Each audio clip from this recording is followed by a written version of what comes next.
Olá, tudo bem? Meu nome é Thiago Moretti, eu sou professor e trabalho com alimentação. Tenho pesquisas na área de aleitamento materno, alimentação em creche e alimentação de adolescentes.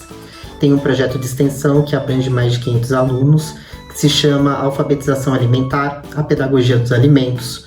E o que eu trabalho e o que eu quero apresentar hoje para vocês é a alfabetização alimentar.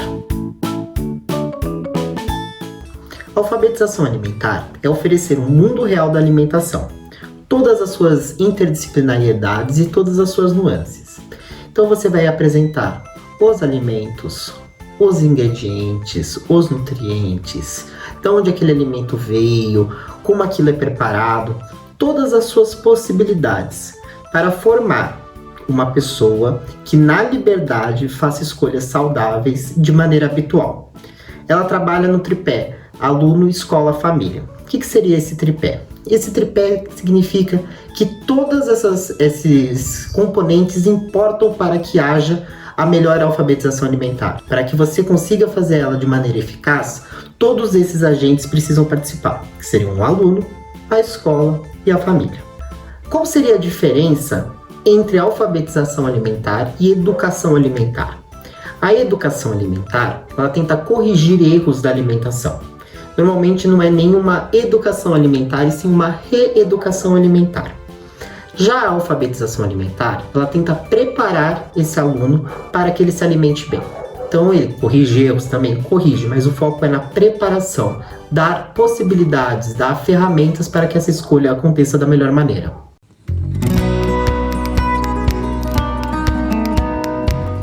Antigamente não se tinha alfabetização alimentar. Por que hoje ela se faz necessária?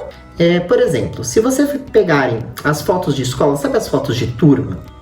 Pegarem uma foto da década de 50, depois olharem uma da década de 60, 70, 80 e assim por diante, vocês vão perceber o aumento do número de pessoas com sobrepeso e obesidade. Isso é decorrente do mundo que nós vivemos. Hoje, a maioria dos alimentos são ultraprocessados. Tem muitas famílias que a avó não cozinha, o pai e a mãe não cozinham. Essa criança também não vai conhecer os alimentos, ele não vai ver como eles são preparados, como é que é o formato dele antes de estar preparado. Então, hoje se faz muito necessário aprender sobre o alimento, sobre a comida, para preparar essa criança para se alimentar bem. Podemos ressaltar que hoje a segunda maior causa de morte no mundo é a má alimentação e que o Brasil é um país que tem mais de 50% da sua população ou com sobrepeso ou obesidade, mostrando a importância de se trabalhar isso. Tenho em mente que a alfabetização alimentar é uma metodologia, um processo, e que ela leva tempo para acontecer. Mas seguindo todas as suas etapas, apresentação, conversa sobre os alimentos, uma oferta de variedades diferentes, a alimentação da criança vai melhorar. Ela vai aumentar o leque de alimentos que está envolvido na sua alimentação. Como podemos aplicar a alfabetização alimentar nas nossas casas? Um dos primeiros pontos que a gente não pode criar disputas sobre o alimento. Criar discussões, brigas, barreiras, por exemplo, se você não comer, porque isso vai barrar aquele alimento, barrar a aprendizagem sobre aquele alimento. Uma coisa que acontece muito comumente é você colocar alimentos como heróis e alimentos como vilões. Por exemplo, você pega e fala, se você comer todo o seu brócolis, depois eu te levo para tomar um sorvete. Se você comer tudo, vai ter sobremesa. Então você vê que a sobremesa, o doce, é um prêmio. E você caracteriza isso desde criança. Prêmio é a sobremesa. O castigo é ter que comer aquele vegetal, para aí sim comer a sobremesa. Então isso não é recomendado. Não se pode eleger vilões e heróis dentro da alimentação, porque depois essa alimentação pode ficar distorcida. Sempre que você for trazer um alimento, apresente ele para a criança. Deixe a criança cheirar, segurar aquele alimento. E você pode falar das coisas boas que ele faz, o que ele ajuda, todos os pontos de positivo que você vê naquele alimento, a fim de estimular aquela criança a ter a curiosidade, ter o pertencimento, querer se envolver com aquilo. Então sempre tente apresentar os alimentos, seu formato, tato, cheiro, tudo isso para facilitar que a criança deguste aquilo, aprecie aquilo, experimente aquilo. Por exemplo, você tem uma berinjela. Quando você chegar do mercado, fala: ó filho, olha o que eu vou fazer hoje. Tem aqui a berinjela. Entrega para ele segurar, ver que ela é lisa por fora, que a parte de cima tem alguns espinhos bem pequenininhos, tipo uma pelugem. Quando cortar ele, dá para ele sentir o cheiro, ver como é que ela é por dentro. Nisso você pode contar a história da sua avó, que sempre fazia para você, que era uma comida sua que era a favorita. Trazer elementos para mostrar quanto aquele alimento tem pontos positivos. E ele conhecer aquele alimento. Aquele alimento agora é conhecido, é uma berinjela, ela é roxa por fora, ela é clarinha por dentro. E esses pontos vão agregando para fazer com que a criança tenha mais facilidade para experimentar. Outro ponto importante na hora que for apresentar um alimento são os formatos que esse alimento pode ter. Por exemplo, você pode gostar de comer um bolo de laranja e não gostar de comer o gomo da laranja. Isso significa que você gosta ou não gosta de laranja. Então, quando você apresenta um alimento em diversos formatos, você facilita a criança a entender que existem formatos que ela possa gostar daquele alimento. Então, se você apresenta uma laranja em suco, um suco de laranja, ou o gomo da laranja, ou um bolo de laranja, isso vai fazer diferença e pode fazer com que a criança experimente e adicione aquele alimento dentro daqueles que ela gosta. E, por exemplo, ela não gosta do gomo, mas ela gosta do suco. Aí ela experimenta o bolo.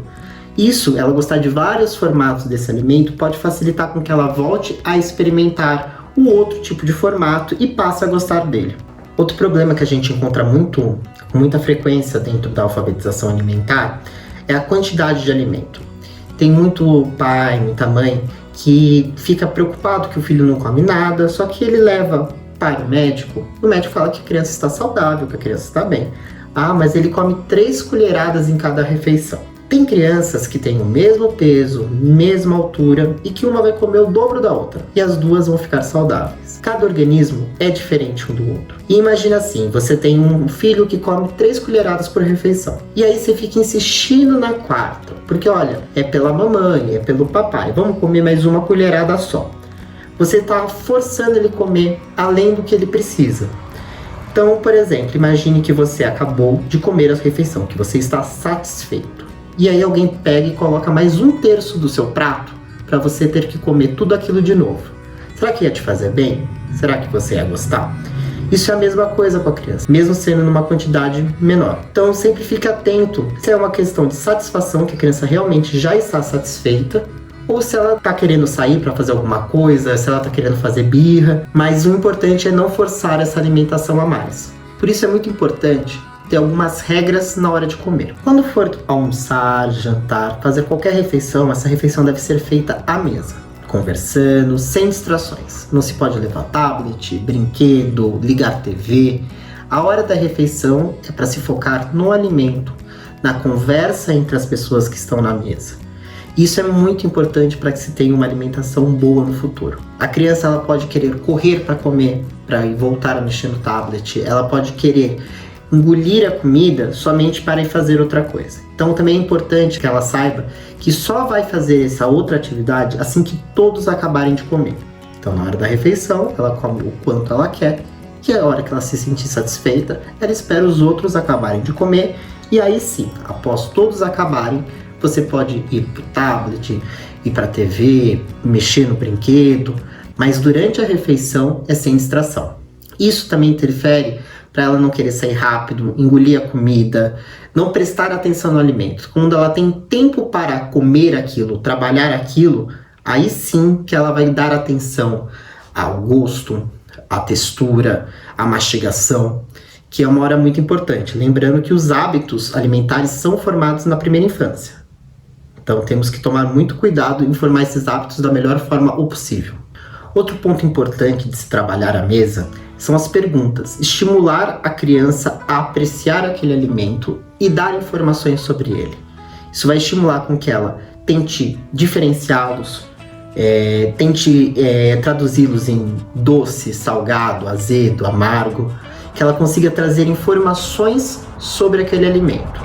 Então você está numa refeição e você pode perguntar: ah, mas você gostou desse purê de batata? Você não acha que ele está docinho no final? E essas perguntas vão estimulando a criança a degustar aquele alimento. Isso faz com que ela não coma rápido, não engula a comida rápido, que nem foi falado nos itens anteriores. E faz com que ela comece a entender e apreciar esses alimentos. Então, alimentos mais complexos, com gostos que seriam mais difíceis para crianças, começam a ter uma aceitação mais fácil, uma assimilação maior. Outro ponto que é muito importante à mesa é que a criança se sirva. Claro, assim que ela já tiver possibilidades disso. Quando ela for pequena, você pode servir, mas sempre perguntando. Vou colocar o arroz aqui. Tá bom? Quer um pouco mais? Quer um pouco menos?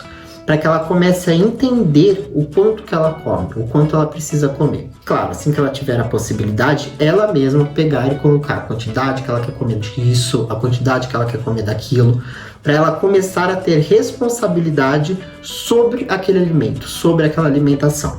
E para finalizar, só lembrando que para se ter uma boa alimentação é uma hora de comunhão, uma hora de conversa, para que a gente fale sobre o nosso dia e fale sobre a nossa alimentação.